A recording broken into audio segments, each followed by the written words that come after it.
Bonjour à tous, bienvenue dans cette nouvelle vidéo.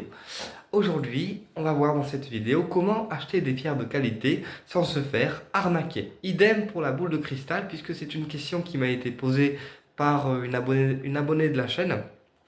D'accord, donc je vais y répondre. Donc pour acheter les sphères en minéraux, donc labradorite, obsidienne, tourmaline et boule de cristal confondues, on ne se rend pas sur internet sur des sites du genre Shein, Amazon, etc. On oublie les sites internet, d'accord, et on privilégie les boutiques ésotériques de qualité. Après, ça dépend de vous et de votre vibration et avec quelle boutique ésotérique vous accrochez en priorité. C'est un lien, en fait, c'est un lien de confiance entre thérapeute et patient.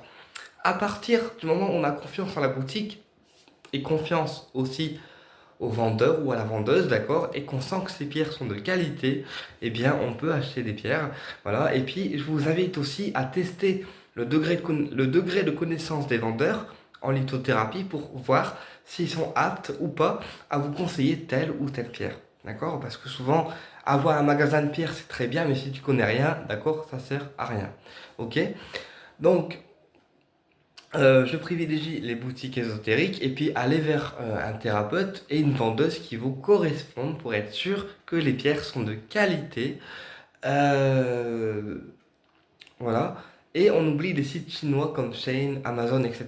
parce que c'est pas sur Internet qu'on trouve des pierres, étant donné qu'on n'a pas de ressenti et de vibration avec les pierres, puisque on est uniquement sur un aspect qui va être visuel. C'est-à-dire que dès qu'on achète quelque chose sur Internet, bah, tu le vois en fait. Tu le vois, mais tu ne ressens pas son énergie, tu ne ressens pas son action et tu ne ressens pas sa vibration originelle. Alors que quand tu es dans une boutique, quand tu es dans une boutique ésotérique en minéraux, tu peux les toucher pour les boutiques qui acceptent en fait que les pierres soient exposées à l'air, c'est-à-dire au contact du public, d'accord? Et tu peux sentir leur énergie et leur vibration selon la forme de pierre que tu souhaites. Alors si tu souhaites par exemple une forme d'amour, tu choisiras un cœur en minéral, peu importe le minéral. La forme de cœur, c'est une forme d'amour et de douceur, d'accord? Si tu souhaites avoir de l'énergie dans une pièce, tu choisiras une sphère en minéral ou une pointe pour canaliser l'énergie dans un point précis. Par exemple, une entrée, d'accord? Une entrée, c'est là où on passe la porte et donc une pointe de minéral est idéale puisqu'elle capte les énergies et elle les renvoie en fait vers le haut. Elle a donc ce rôle de vecteur d'énergie et à la fois elle a les vertus de la pierre qui est concerné. Un exemple, un œil de tigre. Un œil de tigre, pierre de protection, on la met à l'entrée puisque c'est une pierre qui protège le lieu, peu importe que ça soit une chambre, une salle à manger ou une porte d'entrée, etc. Une pointe de pierre de protection. Donc l'œil de tigre, quand tu vas rentrer dans la pièce, il va protéger ton lieu et l'énergie de la pointe fera que la vertu de la pierre est amplifiée. Puisque la pointe, c'est vraiment une forme qui canalise l'énergie dans un point précis, c'est-à-dire qui concentre en fait l'énergie dans un point précis, en l'occurrence l'entrée. D'accord? Donc la pointe et la sphère vont être des pierres qui vont purifier et qui vont réénergétiser les lieux, selon le minéral qu'on aura choisi de travailler. D'accord? Avec lequel on veut travailler. Les pierres roulées, bah, c'est pour les personnes qui souhaitent porter les pierres dans la poche, donc par exemple la journée ou au travail, et qui préfèrent privilégier la discrétion, d'accord? Pour que ça soit pas trop voyant. Et les personnes qui aiment porter des bracelets, eh bien, ça leur permet de bénéficier de l'énergie du bracelet et du minéral tout au long de la journée pour profiter des vertus tout au long de la journée. D'accord? Voilà. Et puis les pendentifs, comme moi ici j'ai un pendentif en larvikite. Attends, je te montre. La larvikite là, c'est celle qui m'accompagne tout le temps. D'accord? Enfin, en ce moment, c'est elle que je porte le plus en fait. Voilà. Euh, et puis surtout quand on achète une pierre, on prend le temps de ressentir ses énergies, en fait, de ressentir si elle vibre à notre contact, si elle dégage de l'énergie dans les mains. Voilà pour les personnes les plus sensibles. Si elle dégage de rien, eh bien c'est que la pierre ne vous correspond pas. Ok?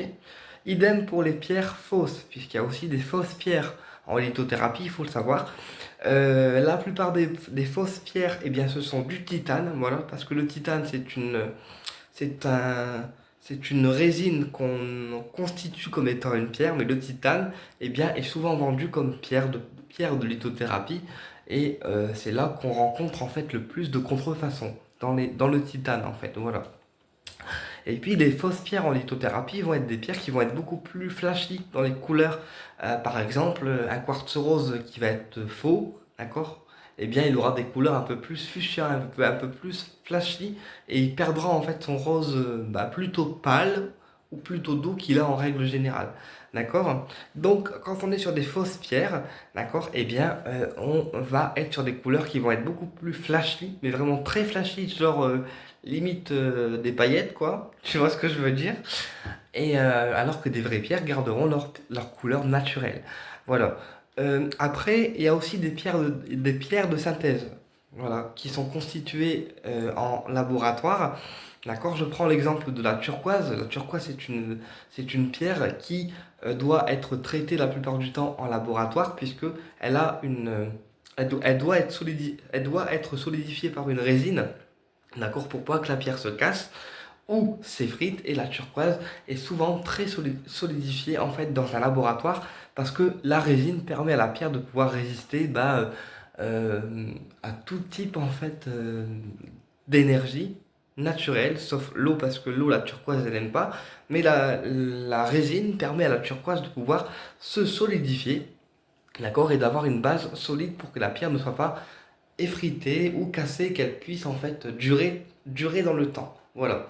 Alors après, tout ce que je vous dis, c'est de la connaissance personnelle, hein. La connaissance personnelle, c'est mes connaissances à moi en tant que lithothérapeute, puisque je me considère comme étant un lithothérapeute, étant donné qu'en fait, je passe mon temps à conseiller les gens, à trouver les pierres qui leur correspondent. C'est juste que la boutique, je ne l'ai pas en fait. La boutique, je ne l'ai pas parce que, pour des raisons financières, et étant donné que les loyers sont trop chers et que voilà, un commerce, ça serait trop à gérer pour moi, je préfère conseiller les gens quand ils viennent en consultation plutôt que d'avoir mon propre commerce. Mais c'est l'un de mes rêves, voilà, d'avoir une boutique ésotérique à mon nom et de pouvoir exercer de la lithothérapie avec les soins en complément dans la boutique. Voilà, c'est l'un de mes rêves, mais pour quand, on ne sait pas. Voilà. Euh, Après, qu'est-ce que je voulais vous dire aussi par rapport aux pierres? Oui, également, souvent la houlite, d'accord, la houlite, on arrive à la confondre avec la turquoise. Pourquoi? Parce que les vendeurs ou vendeuses s'amusent en fait à vous vendre des pierres qui sont fausses. Voilà, je sais que des fois, pour vendre plus facilement de la houlite, d'accord, eh bien les vendeurs ou vendeuses rajoutent en fait la couleur en fait turquoise sur la houlite pour faire passer la houlite pour une turquoise, d'accord? Mais quelqu'un qui ne connaît rien, forcément, ne se rendra pas compte que c'est une houlite qui a été transformée en turquoise. Donc parfois, certaines pierres subissent en fait des transformations pour mieux se vendre. Malheureusement, c'est la vérité. Voilà. Donc, encore une fois, d'où l'intérêt d'avoir une boutique ésotérique avec laquelle on est en confiance. Voilà. Et puis, on sent aussi les énergies des vendeurs ou vendeuses qui sont dans la boutique. Et c'est ça qui va vous guider en fait, d'accord? Euh, voilà, tout est une question de feeling. Chaque personne va avoir un feeling différent, des attentes différentes. Par exemple, il y en a qui vont préférer, les pierres plutôt enfermées dans des vitrines. Et puis au contraire, il y a des gens qui vont préférer toucher les pierres, les avoir dans les mains pour pouvoir sentir leur énergie. Tu vois ce que je veux dire? Alors qu'une pierre commandée sur Internet, on n'a pas forcément cet aspect de toucher, cet aspect de vibration, et on ne peut pas forcément le ou la ressentir. Et donc, ce qui fait que quand la pierre arrive en fait chez nous, hein, par une commande internet, si la pierre elle nous plaît pas, on peut pas la changer en fait. Tu vois ce que je veux dire? Tu es obligé de garder la pierre en décoration ou de ne pas l'utiliser parce que la pierre ou la forme ne te plaît pas. Alors, en général, la forme ou l'aspect visuel peut plaire.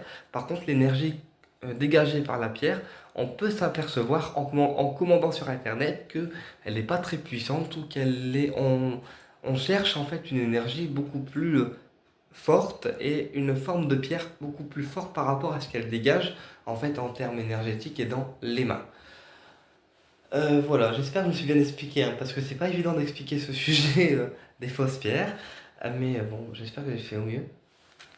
Euh, Qu'est-ce que je voulais vous dire? Alors pareil, pour les pierres en fait, comme par exemple le lapis lazuli ou la sodalite, voilà, ce sont des pierres qui sont complémentaires pour pas dire cousines l'une de l'autre.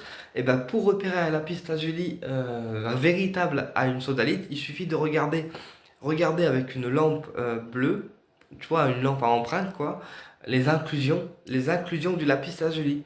Et c'est ces inclusions-là qui permettront de faire la différence. Alors ça, c'est Billy qui me l'a appris parce que je sais que lui, quand il donne des pierres, il regarde carrément à la lampe pour voir si telle pierre c'est bien ça ou si telle pierre c'est bien ça. Et des fois, quand il a un doute, voilà, il regarde quand même si les inclusions, etc., pour être sûr de donner la bonne pierre, tu vois. Voilà. Euh, Voilà, mais moi je privilégie toujours une vraie boutique ésotérique parce que c'est là qu'on va pouvoir demander un conseil à un vendeur ou à une vendeuse. Voilà, si tu as un doute sur un bracelet ou que tu ne sais pas quoi porter, eh bien laisse-toi diriger par ton œil et le visuel et les couleurs de pierre. Et ensuite, la vendeur ou la vendeuse te dira pourquoi tu as choisi telle ou telle pierre et les vertus que la pierre a sur toi. Tu vois ce que je veux dire?